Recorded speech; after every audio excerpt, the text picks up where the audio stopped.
మండలాలలో ముఖ్యంగా రాహుల్ గాంధీ గారు కన్యాకుమారి నుంచి కశ్మీర్ వరకు మ్యారథాన్ పాదయాత్ర చేసిన తర్వాత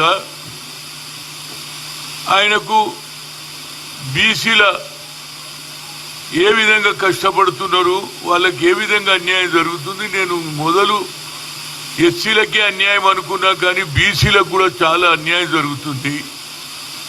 రైతులను కలిశాడు, నిరుద్యోగులను కలిశాడు, అట్టడుగున్న పేద ప్రజలను కలిశాడు. అప్పుడు ఏమన్నాడు ఆయన, we come to the power, we'll conduct caste wise censuses. అంతటితో ఆగలే, ఎక్స్రే అన్నాడు. కింది స్థాయిలో పేదవాడు ఏ విధంగా బతుకుతున్నాడు, బీసీలల్లా ఎడకల్లోళ్ళు ఉండొచ్చు, ఒడ్డరోళ్ళు ఉండొచ్చు, కుర్మోళ్ళు ఉండొచ్చు, వీళ్ళందరూ ఏ విధంగా బతుకుతున్నారు, వీళ్ళ స్థితిగతులు ఎట్లున్నాయంటే కులగన జరగాలన్నాడు.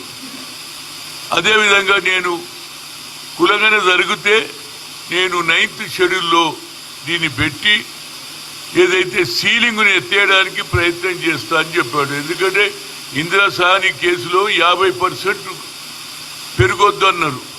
ఏది 50 లోపలనే రిజర్వేషన్లు ఉన్నారు. కానీ ఎక్కడ కూడా చెప్పలే కులగన జరగాలనేది మా ఆలోచన. కులగన జరిగితే ఎవరు ఎంత వ్యత్యాసం ఉంది అనే ఆలోచనతో పెట్టాడు. దానికి నేనేమంటున్నంటే ఇవాళ హైకోర్టు కొట్టేసింది, సుప్రీంకోర్టు కొట్టేసింది. కానీ మా ముఖ్యమంత్రి రేవంత్ రెడ్డి గారు అన్ని విధాల ఆలోచించి డెడికేటెడ్ అని దాని మీద కూడా అదేవిధంగా 150 కోట్లు శాంక్షన్ చేసి ఇంటింటికి తిరిగి బిల్లు క్యాబినెట్లో పాస్ చేసి అసెంబ్లీలో కూడా పాస్ చేశారు. అప్పుడు అందరు సపోర్ట్ చేశారు. ఇప్పుడు ఎవరికి వాళ్ళు నాకు అర్థమైతే లేదు, అది తప్పు ఇది తప్పు అని తప్పులే లెక్క పెడుతున్నారు. కానీ మా చిత్తశుద్ధిని ఎవరు లెక్క పెడతలేరు. అందుగురించి అన్ని పార్టీల వారు ఏది ఏమున్నా ఈ దీపావళి టైంలో ప్రతి ఒక్కరు బంగారం కొంటారు, ప్రతి ఒక్కరు వస్త్రాలు కొంటారు, బట్టలు కొంటారు. ఏదైతే ముస్లింలకు రంజాన్లు ఎట్లా ఉంటుందో మా దీపావళికి అందరూ ప్రతి ఒక్కరు కూడా పూజలు పునస్కారాలు, అదేవిధంగా బట్టలు కొనుగోలు, బంగారం తప్పనిసరిగా కొంటే 2 రోజుల ముందు నేను బంగారం షాపుల వారు అందరి దగ్గర పోతే వాళ్ళు తప్పనిసరిగా సార్ కోఆపరేషన్ చేస్తాం, సాయంత్రం మేము అమ్ముకుంటామన్నారు. మీరు 5 తర్వాత మీరు ఏమని చేసుకోరు కానీ హోల్ డే అన్నారు. అందరు కోఆపరేట్ చేశారు. నిజంగా కూడా అన్ని పార్టీలు కూడా వచ్చినాయి. ఇవాళ నేను అన్ని దగ్గర తిరిగిన, హ్యాబిట్స్ పోయాను, సికింద్రాబాద్ పోయాను, సుల్తాన్ బజార్ పోయాను. అన్ని దగ్గర కూడా ఏ షాపులలో కూడా ఎవరు వ్యతిరేకంగా చెప్పలేదు.